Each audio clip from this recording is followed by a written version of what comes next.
Negara itu punya dua tangan, satu namanya birokrasi, kementerian atau dinas, yang satu namanya BUMN atau BUMD. Itu saya sampaikan. Tapi dua-duanya itu tangannya negara. Untuk apa? Untuk melaksanakan tugas negara, meningkatkan kesejahteraan, menghadirkan keadilan. Jadi, fungsi badan usaha milik negara itu bukan mengejar keuntungan. Bukan. Karena kalau dia mengejar keuntungan, dia menjadi private entity saja. Dia adalah state entity. Dia mengerjakan hal-hal yang justru tidak menguntungkan. Karena itulah dikerjakan oleh negara. Karena sebagian dari peningkatan kesejahteraan dan menghadirkan keadilan dilakukan menggunakan mekanisme korporasi tapi not for profit. Ingat, mekanisme korporasi tapi bukan sekedar cari keuntungan. Bung Hatta berpandangan begitu. Karena itulah Bung Hatta membicara tentang badan usaha milik negara. Mekanismenya korporasi tapi tujuan utamanya bukan cari. Loh, lah kalau Pak, ini kalau cari untung negara, enak betul jadi negara punya perusahaan, Pak. Saya yang bikin regulasi, saya yang pelaku regulasi. Betul tidak? Lah iya, tangan kirinya bikin regulasi, tangan kanannya melaksanakan regulasi di pasar. Oh ya, badi terus, kira-kira orang Jawa bilang gitu. Ya pasti untung, Pak. Jadi when you are regulator, then you're not market player. If you're a market player, ya jangan jadi regulator. Kecuali, ada kecualinya nih. Kalau nggak ada kecualinya repot. Kecuali industri strategis yang memiliki national interest yang tinggi. Nah, di situ bisa. Ada, misalnya, ada bidang science, technology, communication, misalnya itu. Yang itu strategis. Sampaikan pada para direksi BUMD di Jakarta bahwa tugas Anda itu adalah meningkatkan kesejahteraan dan menghasilkan keadilan sosial. Itu tugas Anda. Pakai mekanisme korporasi. Sementara birokrasi tugas yang sama, tapi mekanismenya mekanisme birokrasi. Ada yang tidak bisa dikerjakan pakai birokrasi, Pak. Tidak bisa. Saya beri contoh. Transportasi sistem di Jakarta. Kenapa kok tidak dikelola oleh Dinas Perhubungan, Pak? Itu Transjakarta tidak pakai Dinas Perhubungan. Pakainya PT Transjakarta. 100% milik kita, PT itu. Kenapa? PT-nya pasti tekor, Bapak Ibu. Tekor. Kenapa tekor? Karena tidak mungkin revenue dari penumpang itu menutup biaya kosnya, nggak mungkin. Di situ peran negara ada. Tapi kenapa pakai mekanisme korporasi? Supaya memiliki ruang untuk mengambil kebijakan-kebijakan yang tanpa terikat dengan peraturan regulasi birokrasi. Mau ganti eselon repotnya nggak kira-kira? Mau memperlakukan promosi sulitnya nggak kira? Rekrutmen.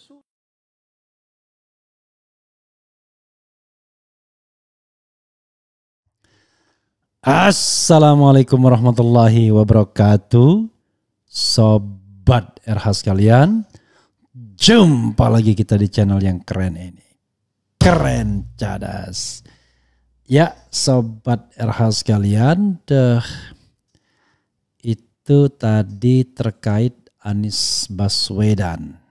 Bicara mengenai fungsi dan peranan badan usaha milik negara. Jadi sobat semuanya, sengaja saya tampilkan video ini agar kita nanti berdebatnya itu paradigmatik ya. Jadi kita tahu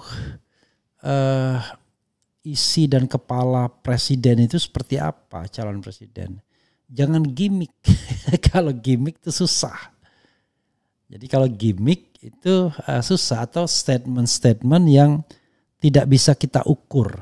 Nah, kalau ini cara berpikir, kalau Anies berkuasa kira-kira konsepnya tentang BUMN itu seperti itu, bahwa BUMN bukan hanya mengejar keuntungan, profit, tetapi BUMN itu yang terutama adalah menyelenggarakan atau melaksanakan fungsi negara. Apa itu fungsi negara? Ya, fungsi negara itu adalah mensejahterakan rakyat. Yaitu mencerdaskan rakyat, memajukan kesejahteraan umum, melindungi bangsa agar ikut dalam perdamaian dan kedamaian dunia. Jadi fungsi BUMN itu adalah bagian atau tangan negara untuk mewujudkan fungsi atau tujuan bernegara.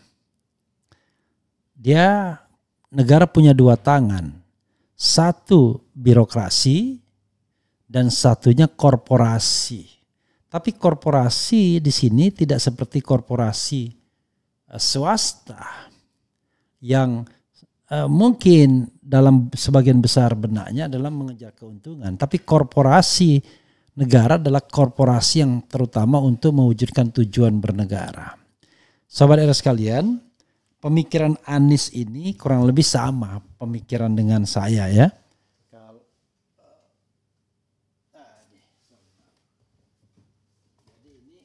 Ada buku saya, Sobat era sekalian, BUMN dalam sudut pandang tata negara. Bisa ditampilkan ya, bisa di searching, bisa ditampilkan. Saya juga begitu mengatakan bahwa tujuannya adalah bagaimana mewujudkan atau mewujudkan tujuan bernegara. Itulah fungsi BUMN. Walaupun dalam gerak langkahnya BUMN itu menjadi gadis cantik dengan profit tinggi, jabatannya kemudian dikejar oleh banyak orang karena gajinya tinggi, tantiemnya besar, bahkan lebih besar dari perusahaan swasta. Makanya rusak jadinya. Orang ramai-ramai datang ke BUMN itu untuk menggaruk BUMN sebanyak-banyaknya, bukan lagi melaksanakan atau berfungsi untuk tujuan bernegara. Bahkan BUMN itu dijual-jual menjadi perusahaan terbuka. Pada awalnya menjadi perusahaan terbuka itu agar BUMN jauh lebih efektif dan efisien. Tapi lama-lama tadi perspektifnya adalah perspektif keuntungan. Salah satu KPI, Key Performance Indicator dari direksi dan komisaris itu adalah kalau bisa menaikkan keuntungan atau laba sebesar-besarnya. Baik laba kotor maupun laba bersih. Coba bayangkan. Jadi insan-insan BUMN itu sudah kehilangan elannya, semangatnya untuk melayani rakyat. Karena yang dia pikirkan adalah bagaimana mencari keuntungan yang sebesar-besarnya. Itu soalnya saudara sekalian. Tapi bukan berarti mentang-mentang dia untuk pelayanan rakyat, tiba-tiba BUMN itu tidak profesional atau tidak efektif, tidak efisien. Dia harus memakai kaidah-kaidah korporasi, ya, dengan pertanggungjawaban yang ketat di keuangan BUMN-nya. Dan bukan berarti kemudian bisa dipoya-poyakan. Justru keuangan BUMN jauh lebih ketat harusnya daripada keuangan swasta. Kenapa? Karena kalau keuangan swasta itu ya ada pemiliknya, ada ownernya. Tapi kalau BUMN ownernya itu adalah rakyat Indonesia, bangsa Indonesia. Sehingga ownernya itu nggak langsung bisa cawe-cawe dalam urusan ini. Jadi yang bisa cawe-cawe itu menteri. Jangan lupa BUMN ini bukan milik menteri, bukan milik presiden, tapi milik bangsa, ada rakyat Indonesia ya. Begitu sahabat sekalian biar paham ya. Jadi saya menulis ini ya, BUMN dalam sudut pandang tata negara. Salah satunya misalnya landasan konstitusional BUMN. Pasal 33 Undang-Undang Dasar 1945. Eksistensi BUMN dalam mewujudkan tujuan negara.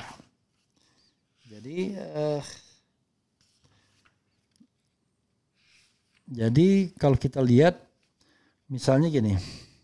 Saya pernah menuliskan ya dari rumusan dia. Jadi gini. Misalnya para pendiri bangsa, the founding parents melalui BPUPKI merumuskan dasar negara, ideologi bangsa dengan menggunakan pendekatan konsep welfare state, negara kesejahteraan. Hal ini sebagaimana dicantumkan dalam ketentuan sila kelima, yaitu keadilan sosial bagi seluruh rakyat Indonesia. Keberadaan sila keadilan sosial dimaksudkan oleh pendiri bangsa agar negara berfungsi di antara ideologi sosialisme dan liberalisme kapitalisme dalam mencapai tujuannya. Makna keadilan sosial dipertegas kembali dalam tujuan negara yang diatur, yaitu memajukan kesejahteraan umum dan sebagainya. Dari rumusan di atas dapat ditarik kesimpulan bahwa tujuan negara adalah melindungi segenap bangsa dan seluruh tumpah darah, memajukan kesejahteraan umum agar dapat melaksanakan ketertiban dunia. Ya, pemahaman keadilan sosial dimanifestasikan dalam konstitusi negara melalui ketentuan pasal 33 ayat 2 dan ayat 3. Yaitu cabang produksi yang penting bagi negara dikuasai oleh negara, dan bumi, air, dan kekayaan alam yang terkandung di dalamnya dikuasai negara dan digunakan sebesar-besarnya untuk kemakmuran rakyat. Kemudian bertolak dari perspektif negara kesejahteraan yang bertujuan untuk memberikan jaminan atas kesejahteraan masyarakat yang adil dan makmur, pemerataan pembangunan, dan menghadirkan nilai-nilai keadilan dalam pola hubungan negara dengan rakyat, terkhusus dalam sistem perekonomian nasional. Pemerintah membentuk perusahaan negara atau badan usaha milik negara.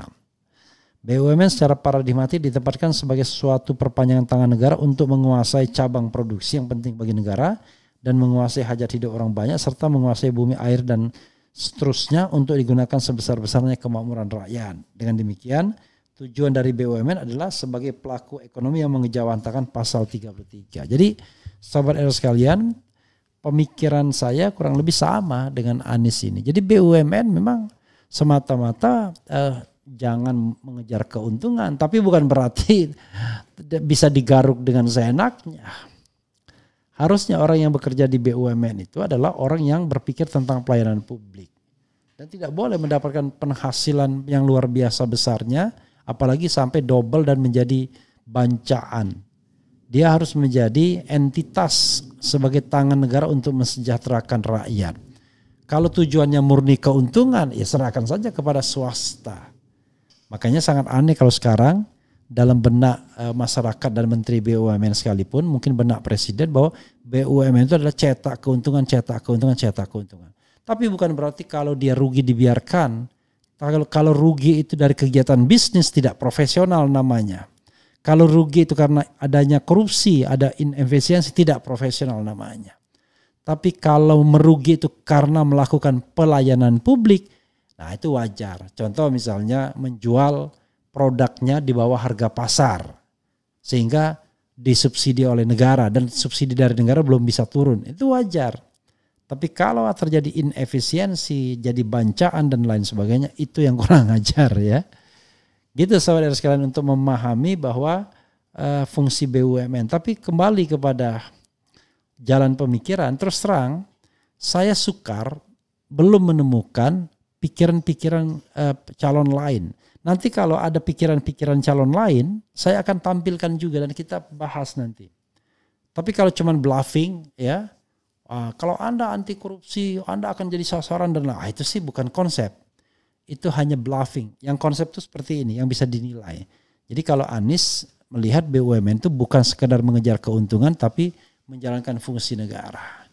Mungkin ada juga orang bicara, oh enggak, kalau BUMN ya tetap aja ngejar keuntungan. Itu nanti kita bisa perdebatkan. Itu caranya untuk mengetahui kualitas seorang calon begitu ya, saudara sekalian.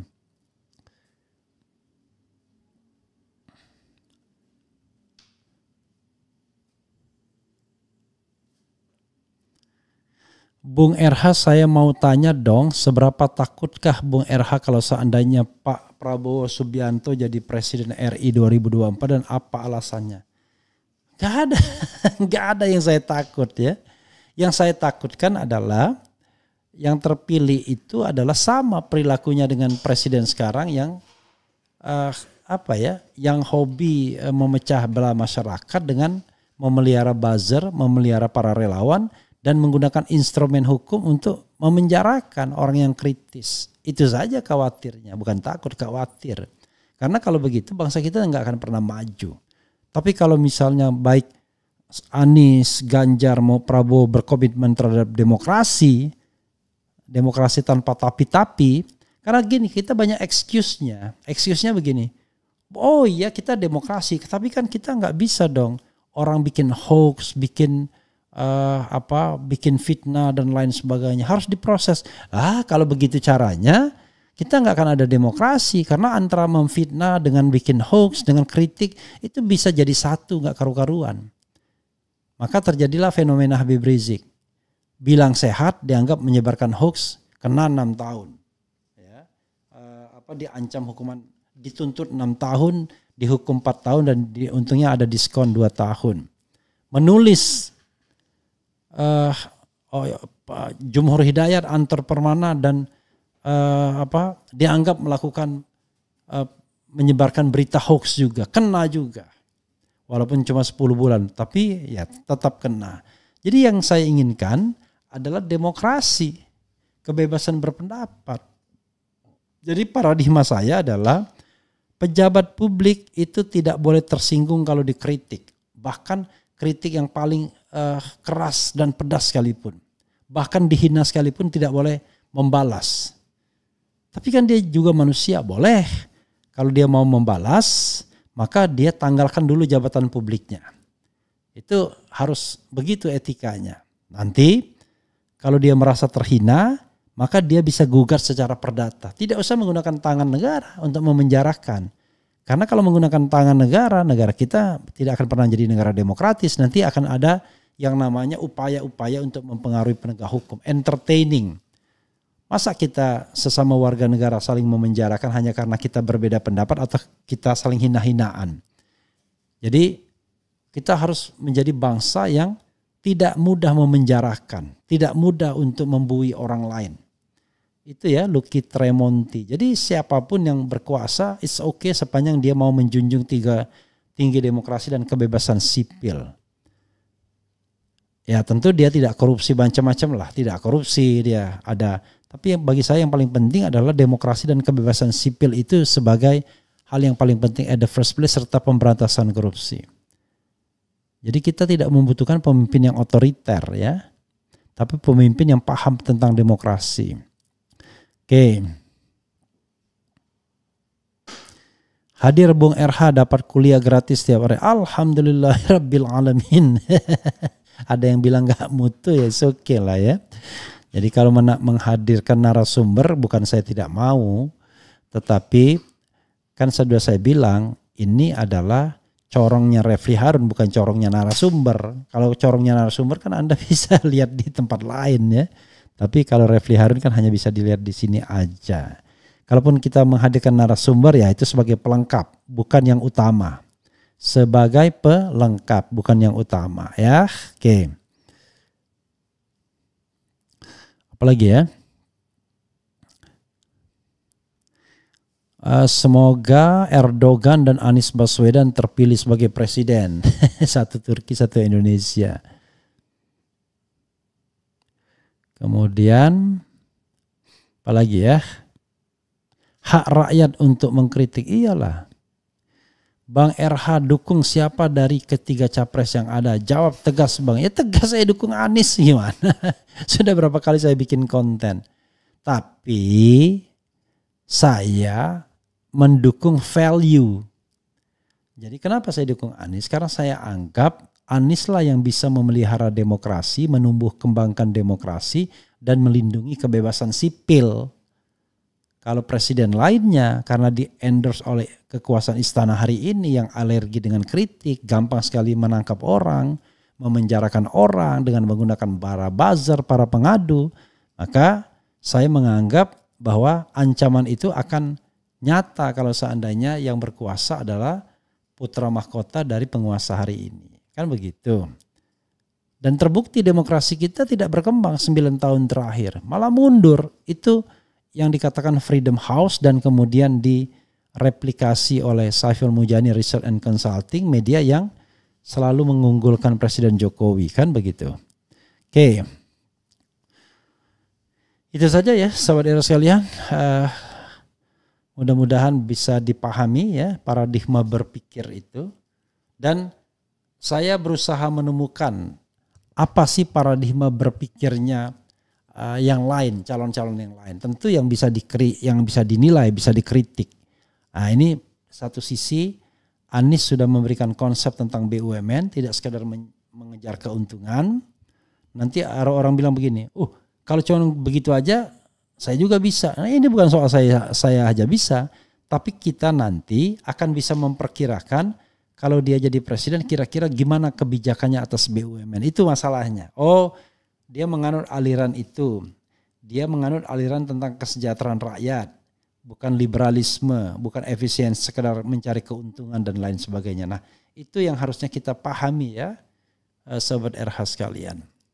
Misalnya, konsep tentang petugas partai. Enggak doyan saya pasti.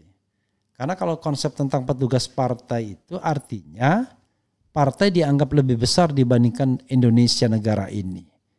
Jadi kalau misalnya dia menjabat, dia tetap belongs to political party. Padahal harusnya loyalitas ke partai itu berakhir ketika loyalitas Anda ke negara dimulai. Kan begitu. Ya.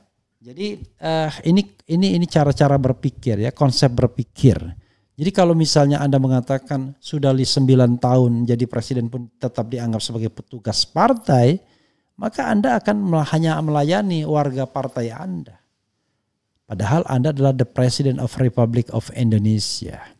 Saya bahkan berangan-angan suatu saat ya, kalau orang itu terpilih sebagai presiden dia harus keluar dari keanggotaan partai politik. Walaupun tidak realistis, tapi untuk konteks negara yang korupsinya seperti Indonesia, menjauhkan kekuasaan dari sumber kekuasaannya, dari asalnya itu penting. Karena kalau tidak, ya dia gunakan kekuasaan untuk menguntungkan kelompok atau partainya. Itu yang menjadi gawat. Saja saudara sekalian, kita lanjutkan kalau kita ada video yang menarik lainnya. Wassalamualaikum warahmatullahi wabarakatuh. Ciao.